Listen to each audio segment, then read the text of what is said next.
Hello, friends. I'm DJ Lance Rock, and I have to say, Rock and Roll Grad School is awesome!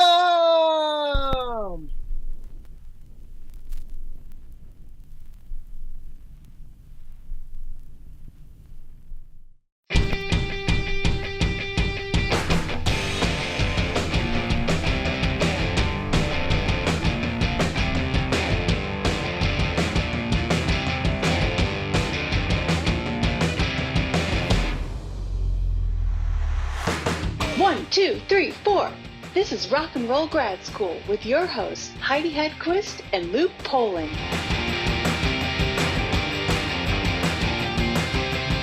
Hello, kiddies. We are going to have a real good time together. We are talking again with Roger Street Friedman, who has a lovely record coming out early next year. That listening to it, I could not find the right way to describe it to him other than saying it feels very adult and not in a depressing way. In a dirty way? No, much more like it's sort of like a realistic, or it's a really good record and just mature. That's a better word. Smart. Yeah, that's another good word. Intelligent. Thoughtful. Yeah, these are all good words to describe the record. Better than adult. I don't know. Maybe. Perhaps. This is why I never get to make it to the interviews, but you do, because yeah, I just got nothing but gems. Let's see here. There's not much to go over. I think the best thing to look for. There's a lot to go over. Oh, there is. Well, I don't know. I mean, there's always a lot to go over, but I guess we'll go over after your time tonight. Well, I was right. See, I was looking and there's nothing but sort of depressing music news currently. And everything I've seen is like a lot of, literally, I went to Ultimate Classic Rock, their website, and they're like three headline stories were about, I believe it's the 45th anniversary of the Who Cincinnati show, new legal papers showing about the fight for the Beatles when they broke up. I'm just like, this is all depressing. Well, we have like 2 documentaries to discuss. That's true. I was going to say we should talk about the upcoming year's tours that are announced and might soon be announced. Okay, well, we could do that too. Yes. I mean, there's AC/DC, there's Elvis Costello with our friend of the show, Eleanor Whitmore. Yes. There's a lot of good stuff. But let's talk about the movies. So friends of the show, Yachtly Crew. Yes. Are in the Yacht Rock film. Yes. It's an enjoyable movie. It is an enjoyable movie. It's interesting. I didn't completely get the connection between the Yacht Rock YouTube series and what it became. It was shocking to me. I got the connection, but I guess I didn't realize how I didn't realize how serious it was, or like how serious the connection, or I mean, I understood that it, like, how the name spun from that and all of that, but I guess I didn't realize. I always felt like it having its like own like place in the world existed prior to that. This is what I meant. Yes. Again, while you're on the show. Right. Sometimes I have to have a place. Yes. But yeah, it was interesting. And I thought it was very interesting how the different people from the genre felt about it, because they all had different feelings about it. Some obviously embracing, some not, and we will not spoil it. But also I felt where they drew the line of who was like. Yes, they have a very hard and fast what is and what is not. Yeah, and I don't know that I agree fully. I mean, and also there was I'm gonna have to go back and try to find out what it was called, and I probably should have done that before we had this discussion. There was a Time Life series that was a box set of CDs, which I will tell you, Dave, literally well after nobody own CD changers, bought a CD changer that he could hook up to his stereo only to have this particular, oh, I know what it is now, forget it. It was singer-songwriters of the 70s. And most of those songs fell into this ilk, not all of them, but most of them. And it's a really, really, really good series. And it's just eternally in the CD changer, which he still will sometimes put on and just play. Amazing. And there's some in there that I feel should fall into this. So, but some don't. I mean, I get that Chevy Van doesn't really fall into that, but it does still have that feeling. I wouldn't be on my boat listening to Chevy Van, but I drive down the high, because do you have yacht rock and then do you have road trip rock? Like, I think you have to, right?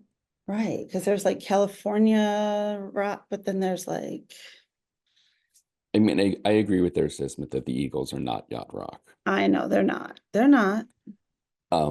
What I was going to say, my takeaway from the film, and it's sort of yes, and's your first point of it all. Steve Lukather needs to be in like every movie ever made. Yes. Just offering his 2 cents Yes. without fail. Well, I mean, he is in Ringo's All-Star Band for a reason. Because he's their brothers-in-law? Well, he was in Yes, Ringo's he is. All-Star Band, and he's like awesome and hilarious. But they're also related, I believe. Yeah. Yeah. Anyway, and what better way to go from that to bring up Ringo? What do you think of Beatles 64?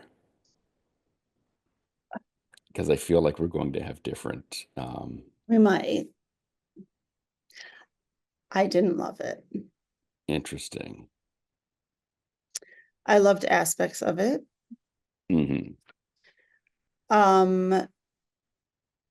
So on the one hand,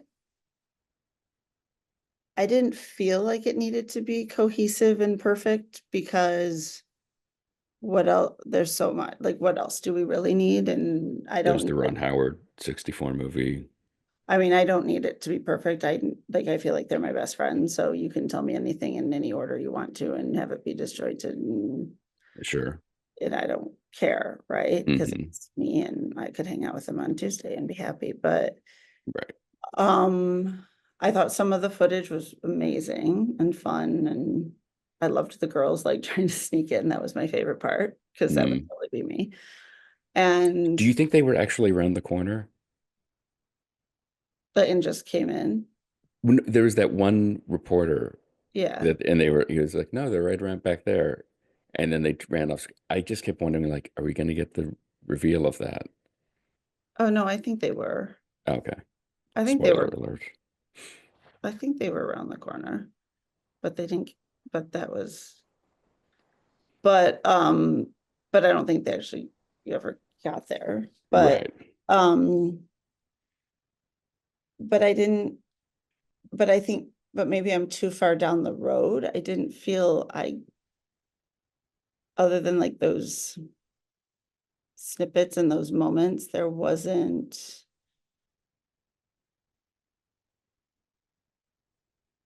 I don't know. This is so interesting. My take is the exact opposite. I loved it. Of course. And I love the fact that it felt like a actual film, by which I mean, if you look at like movies, documentaries, especially like shot unedited on film, there's like a certain vibe and feel when they Yeah, cut to the sound bite and the talking head. And this does that. I On agree with top of that. that, I loved seeing so much of the 64 footage of the coverage of it just Those are the parts presented without any, there's no ironic, let's look at this now and how ridiculous this is, or just 64 culture. those That's are the the parts stuff where I was just like, they just let it all roll and there's no yes. commentary on it. And that's what I loved. No, those are the parts I loved. To that end, I almost feel like I could have done without Paul McCartney going through the photo exhibit No, I and agree. These are the Ringo on parts I his kit. didn't. Yes, that's the disjointed part. So we're actually Yes. not disagreeing. We're saying the same things, but I guess you loved it. I guess I wanted it just to maybe be just the 64 footage, maybe. That would have been cool. I think if they'd interviewed the people, and then, I mean, the Maisels footage is amazing. It's wonderful. And that part was wonderful. And maybe like the talking heads could have either been, I guess, you know what it was? I guess because there was I'm not trying to be all like BBC, like the BBC did a thing when I was in London this last time. There was like like the Beatles on the BBC and the BBC or something like that, and it was all about Mhm. their appearances, and it was just like a docu-series, like a brief little, but was kind of like them when they were on the show, and then it would do little talking head moments, and it was very simple, but it was that footage, which I'd never seen before, of course, and it was awesome. And the way they did it, it was sort of, like felt less cutaway, but you didn't have those like Ringo and Paul moments, and you didn't, and it Mhm. felt just more, it felt pure, I think, because I felt it was a little jarring to me. I think I wanted to Yes. stay in the moment. That's what it was. I wanted to stay in the moment the whole time. But I did like the way, I mean, solely for David Lynch, Well, of course, give me I the loved talking it. heads. But that's kind of all I wanted was David Lynch. I didn't want to care about him. And that's terrible because I should care Right. about everybody else. I But I thought also kind of wanted to see, like, I think the other thing was I wanted to see those people, like, who are you in like, I want you to be like that teenager right the way there. they did with Sigourney Weaver in the Ron Howard movie. Is that the Yes, one, right? I Where think they show so. her at the Hollywood Bowl? Yeah, like I kind of want that. If you're not, unless you're David Lynch, Right. I want you to be like, I want to see you as the real person. Like, I don't know. I didn't, I I I see felt what you're it has saying. a place and I think it's lovely, but the footage was so lovely. I felt keep me there in the hotel and like Right. talking about like, do you like, I want to hear them talking about, do you like this food? Do you like that? Like, what is this? And, Hmm. you know, when you're coming back, like that stuff I loved. Yeah. I'm like a tour bus girl, so that's what I love is like the Right. backstage. No, overall, I really, really liked it. I guess my takeaway was more, I thought it aired on the side of better than, not worse, but like I leaned towards that there was enough for me and you needed a little bit more to get there. Like, Right? that's, yeah.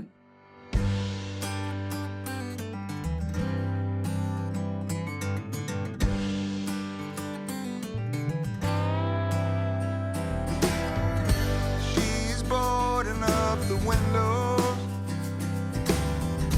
while I'm pacing back and forth. She's grown tired of the workload. Long shadows paint the floors. I'm wondering, how would you describe it? Like the tone of it? Because I heard something listening to it and I wondered if this was what you intended. So sorry, how would you describe it? Wow, the whole thing. Well, um, first of all, it's sort of, I mean, I think it grew out of it was sort of an impromptu process. It was it grew out of some postpartum sort of not depression, but I would say malaise. Like I'd been on tour, but it was, after the last album, which had done really well, and I'd been on tour, and then I was and done all the social media stuff and all the promotion, and then I was uh back in my studio feeling just sort of like I didn't know, sort of adrift. Mm-hmm. I had all these songs that hadn't made it onto prior records yet, but I wasn't quite ready to. I'd just done this big production with Larry Campbell, producing the record before, and I wasn't quite ready to commit to a 6 week, block of time. And um, so I just called up some friends and said, let's go into the studio and start tracking. And I'm no expectations, just has to be, feel good, be fun, and creative, and let's see what we get. Um, so I didn't go in with a clear idea of what was going to come out on the other end. But the tracking sessions, we did 5 separate days, with a couple of different rhythm sections, and I came out with 10 songs, and then I went into overdub mode and started just producing the tracks. So I guess the way I would describe it is, and I think the reason I called it Long Shadows is because it's my 5th album. Hmm. I have now, 10 years of making records behind me. Um, and so it feels like there's a little bit of uh, a history and there's a bit of there's some gravitas behind this record. There's some real credibility there. Um, it's both upbeat and a little bit dark at the same time. There's the songs run the gamut from Rolling In Again, which is the first single, and uh which is sort of upbeat, and it's kind of a love song, but it's also sort of about wistfulness and sort of being in a relationship for a long time and needing to go and come back, and then I Think We Know, which is about sort of, it was inspired by I actually wrote it the night before one of the recording sessions, in response to my despair around the October 7th attacks in Israel, and what I knew would be the response by Israel against the Hmm. Palestinians, and just so there's a little bit of despair, Well, and it's interesting, and I didn't mean to throw you into the deep end here. Um, it's okay. but listening to it, I was trying to think of the way to describe it, where it's sort of a grown-up happiness, or grown, like there's a I understand, like, from the notes, the sort of postpartum side of things, but Yeah, it feels like, and I just can't put my finger on it, but the lyrics, there's the line in, I think it's Give It All Away, about looking in the mirror and seeing somebody I don't like or don't recognize. yeah, yeah, And I think we know there's like, I feel like a continual repetition of this idea of like, it might be okay. We hope it's okay. Who knows? Where it seems very much yeah. not Some like a little bit of ambivalence. yeah, it's kind of interesting where it's sort of like has made peace with these things, but is still given its druthers. Maybe we could go another way. Yeah.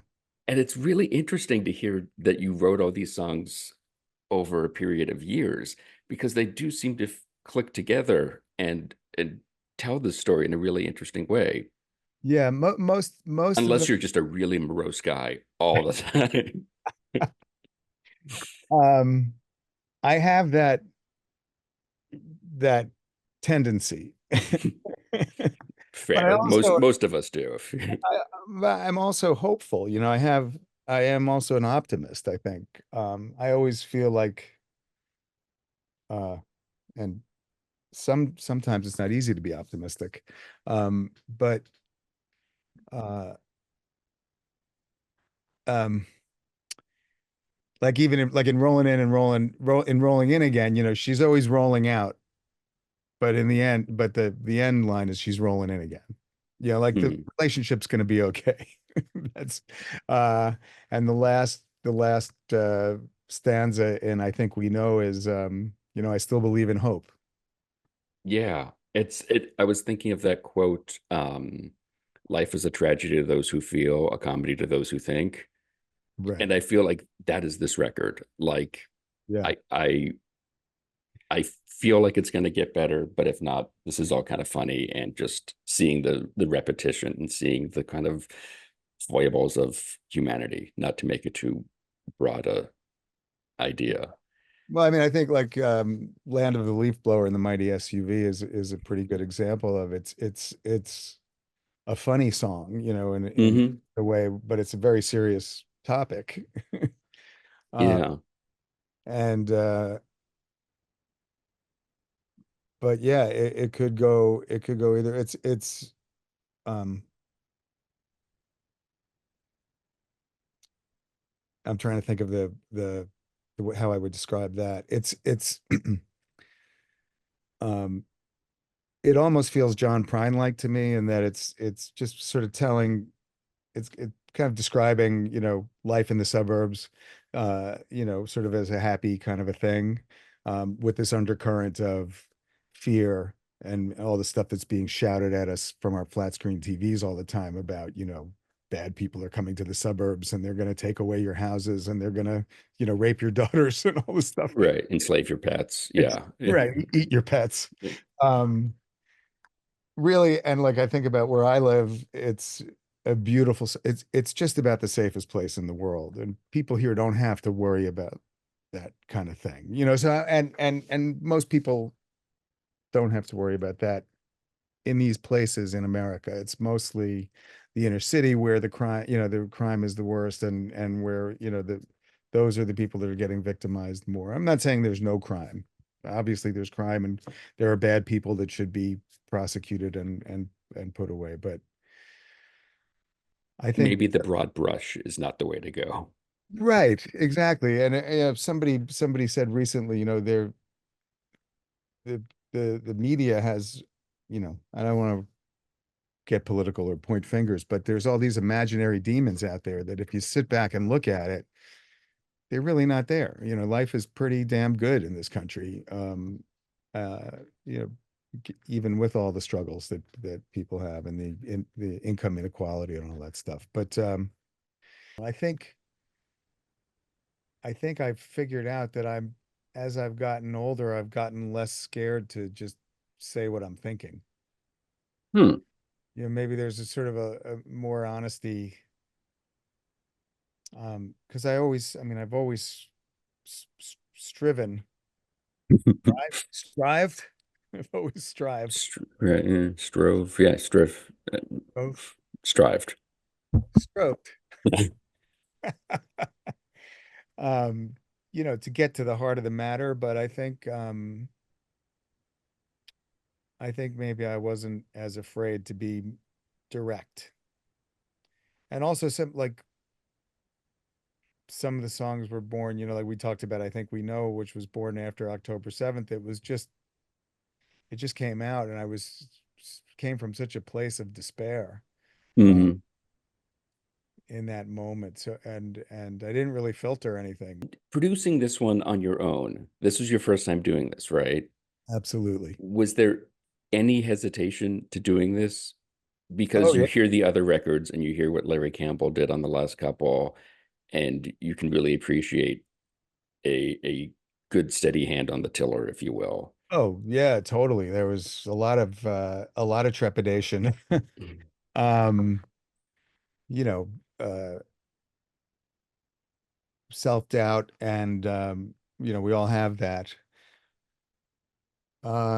But I just kind of put one foot in front of the other and took it one step at a time. And it was really interesting. I think Larry, I told him this recently, Hmm. I said, you were in my head the whole time. I was literally, he was, I'd play something on a fill or a mandolin part or something. And I'd be like, nah, that sucks.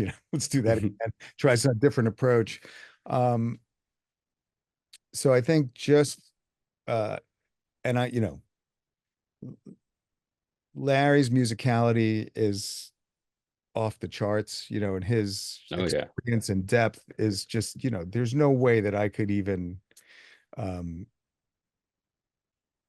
approach his level of, um, arranging, but I did learn a lot from him about and watch his approach and how he would experiment with things and sounds, um, and little by little it came together, and and all the musicians that came down. We had some really, heavy cats on this record, like Jeff Kazee and playing keyboards, and Andy Hess on bass.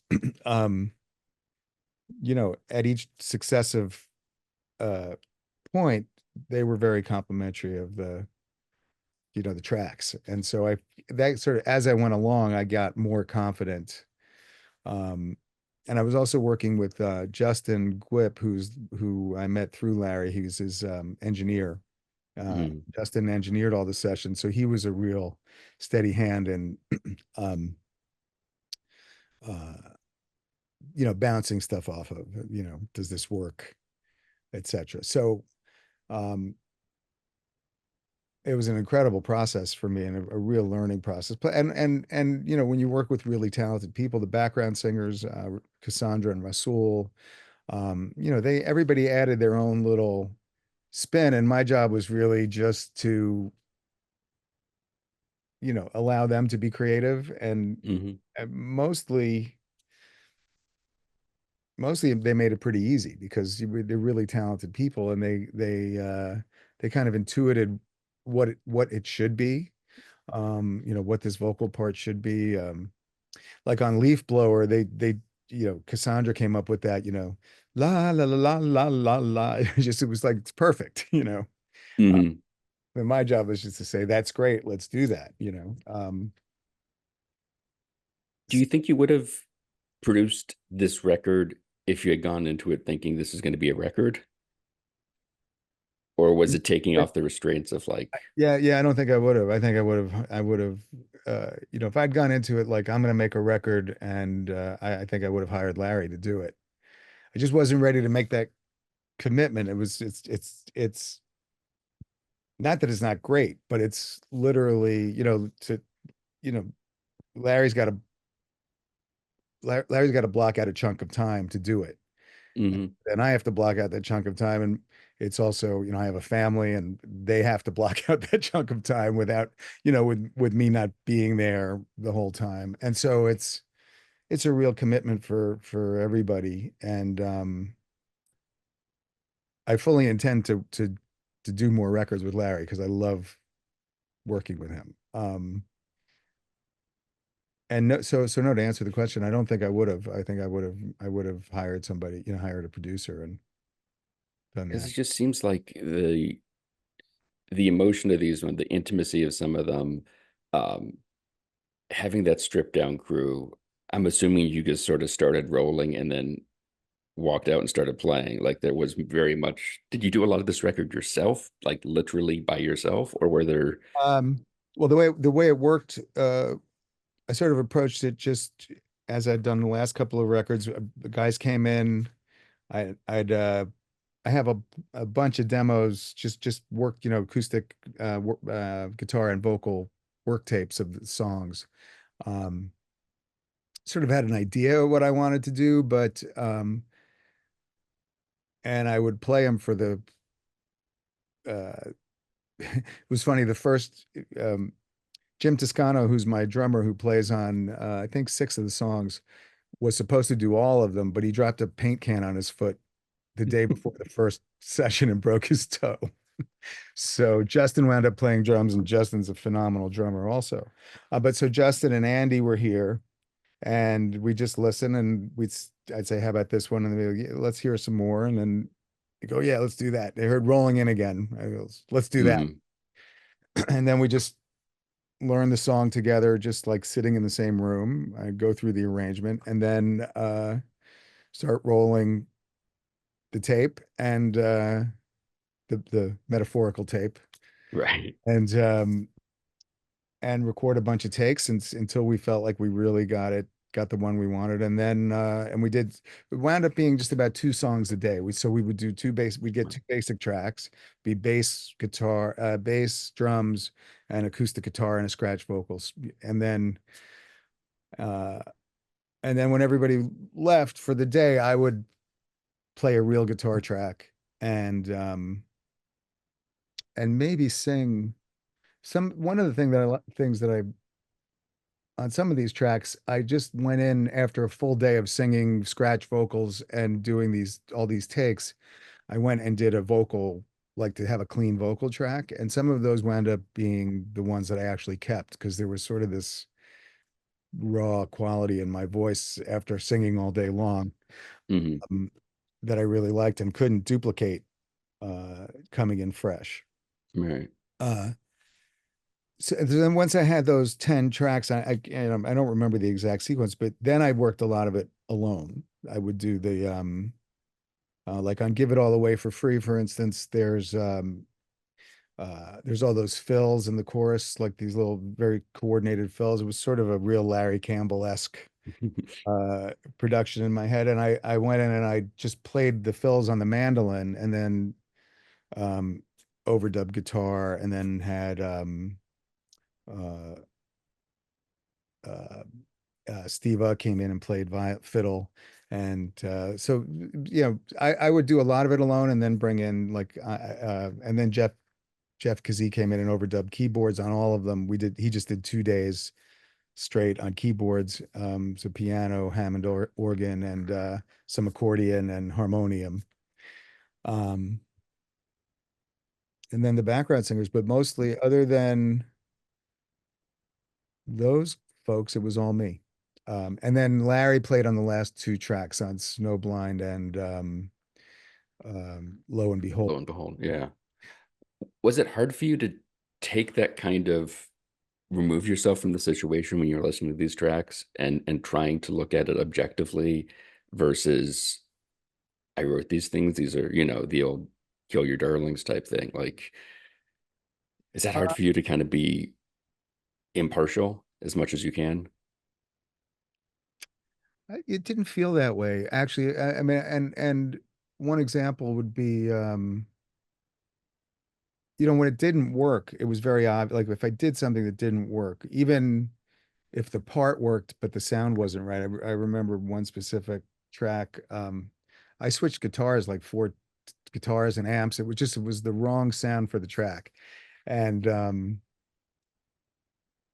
so I was able to kind of be analytical, about it and not so precious, and cut out some stuff that didn't work. We did some edits after the tracks were finished on Leaf Blower and on Just How It Feels. There were just a couple of little musical interludes that were not necessary. I wound up cutting them out and going right into the verse, that kind of thing. The hardest part with being objective is in the writing of the songs for me. Mm. Sometimes I have these lines that are just, I'm like, man, that's a great line. It just doesn't work, Mm-hmm. and cutting those is difficult. And sort of although I think as you do, over the past 12 to 15 years that I've been getting back into really writing, it's gotten easier to kind of know what to keep in and what to toss. Mm-hmm. Are you constantly reworking that stuff, or is it sort of once you get it down on paper, this is pretty good, this is what we're doing? I constantly rework it. And then there's always some line or some word or some thing that I'm like, that's just not, it's not, Mm-hmm. I don't know what this is supposed to be, but this is not right. And then sometimes I go away and come back to the song. I'm like, wait a minute, that makes perfect sense.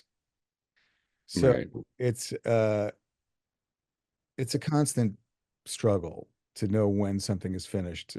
And sometimes you just have to abandon, sometimes I say writing songs is not, I never finish a song. I just abandon Right. trying to Yeah. make it better.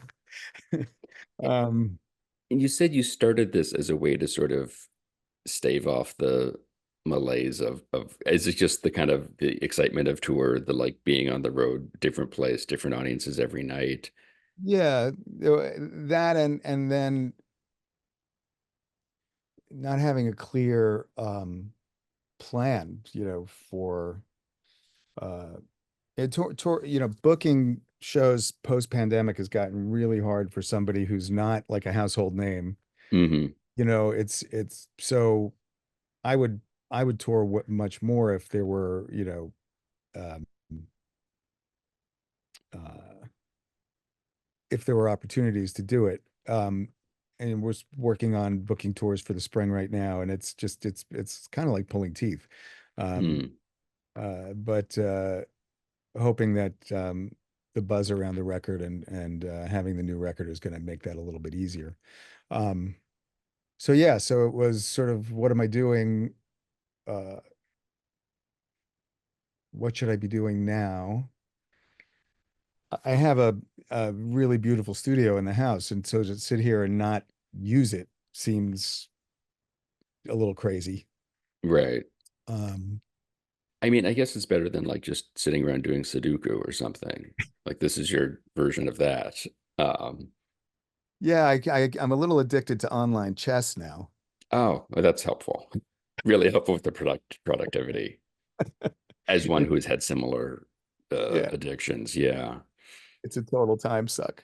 yeah. But it was great. The whole process was great. Like having it to work on was it, you know, it really made my year. That it was probably about 10 months start to finish. Mhm. Because we didn't block out, 6 weeks to just finish the whole, do the whole thing. So, and it was a constant, source of something to do. And I do, even when I made records with Larry, the vocals I always do by myself. It was funny. I just heard a thing about Prince. Prince was the same way. He didn't like to have anybody in the control room when he sang. Mm. So it validated my whole, my whole method. Um, and it's great coming down and having a track to sing to, and um everybody's asleep in the house and I'm down here and it's 1 in the morning and I'm feeling really, the juices are really flowing. So um it was great. And now the cycle starts over again. Now I'm gonna book shows and do shows Go and then to yeah. and feel like a slug again.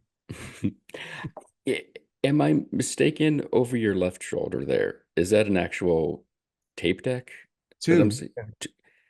Do you record So on there, you made the crack about, rolling digital. Do you go back to tape at some point? What's your process for well, that? um, the second album and third album, Shoot the Moon and Rise, we actually recorded um Shoot the Moon fully to tape.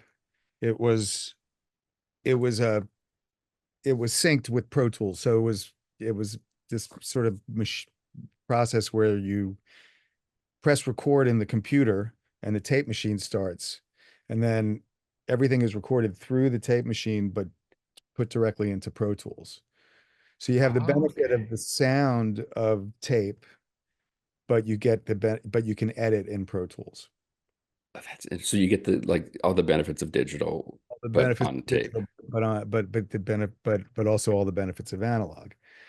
Um, then for Rise, we started that way, and some technical thing happened, and the machine blew up, and so half of it was recorded to tape that way, and then the rest of it was digital.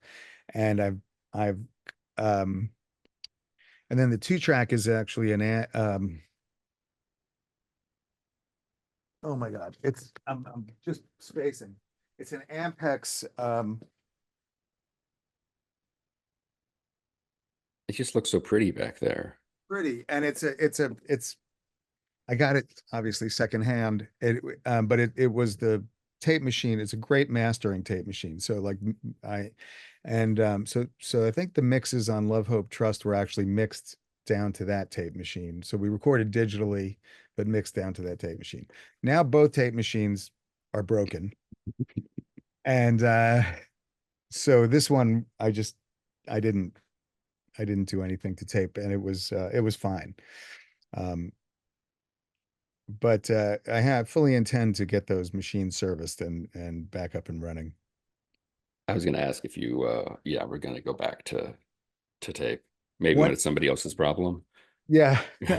Well, I have in the back of my head that one day I'm going to make a record just without bypass Pro Tools altogether. Hmm. It's an ambitious idea because it's going back to the way everything used to be done, which is you got to really commit Yeah. what's going to be on every track, and the performances have to be spot on. And you know, with Pro Tools, if there's a drum hit that's slightly out of sync, you can just move that hit. Right. Can't do that on tape. A lot harder. Yeah. Yeah.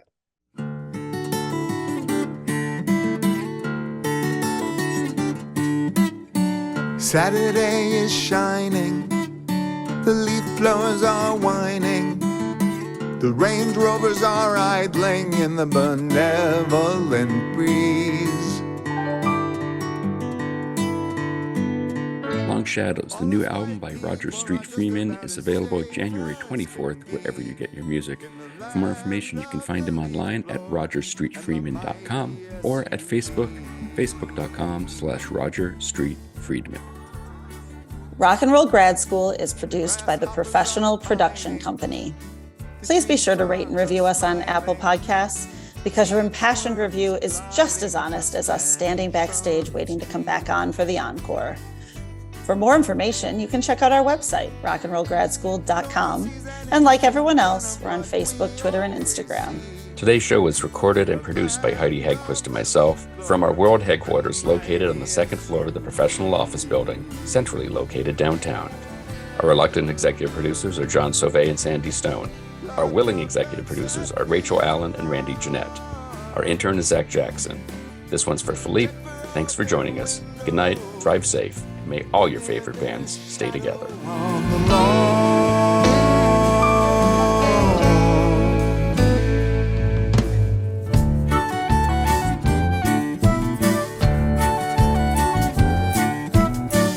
Now the kiddies are playing, moms and dads are praying, our nerves are taut and fraying.